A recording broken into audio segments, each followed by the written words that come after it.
Everybody have a seat. Everybody have a seat. Have a seat. So, what's been going on while I've been gone?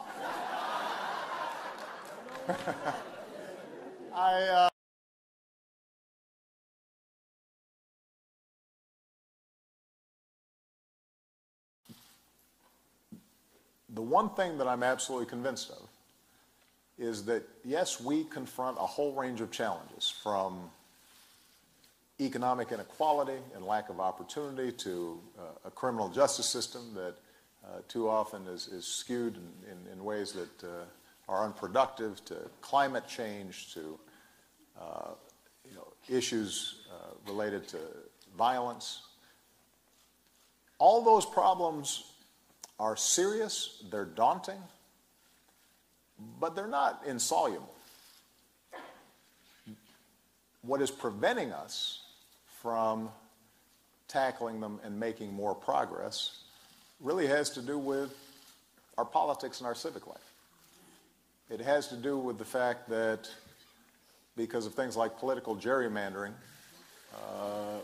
our parties have moved further and further apart, and it's harder and harder to find common ground. Because of money in politics, special interests dominate the debates in Washington in ways that don't match up with what the broad majority of Americans feel. Because of changes in the media, we now have a situation in which everybody's listening to people who already agree with them and are further and further reinforcing their own realities to the neglect of a common reality that allows us to have a healthy debate and then try to find common ground and actually move solutions forward.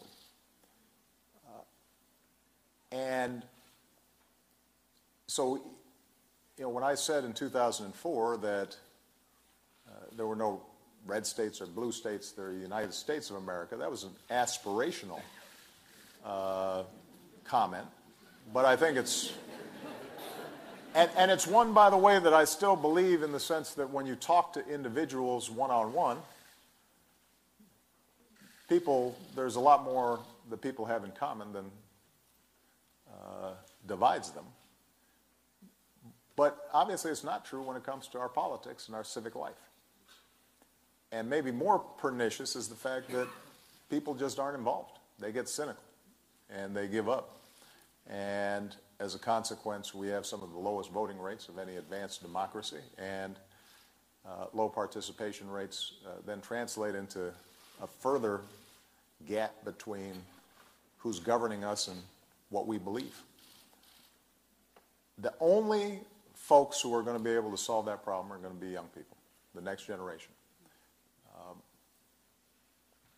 And I have been encouraged everywhere I go in the United States, but also everywhere around the world, to see how sharp and astute and tolerant and thoughtful and entrepreneurial our young people are. A lot more sophisticated than I was at their age. And so the question then becomes, what are the ways in which we can create pathways for them to take leadership, for them to get involved? Are there ways in which we can knock down some of the barriers that are discouraging young people about a life of service?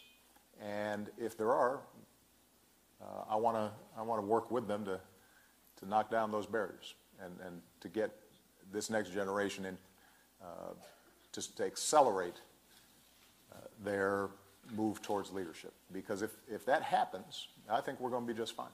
And I end up being incredibly optimistic.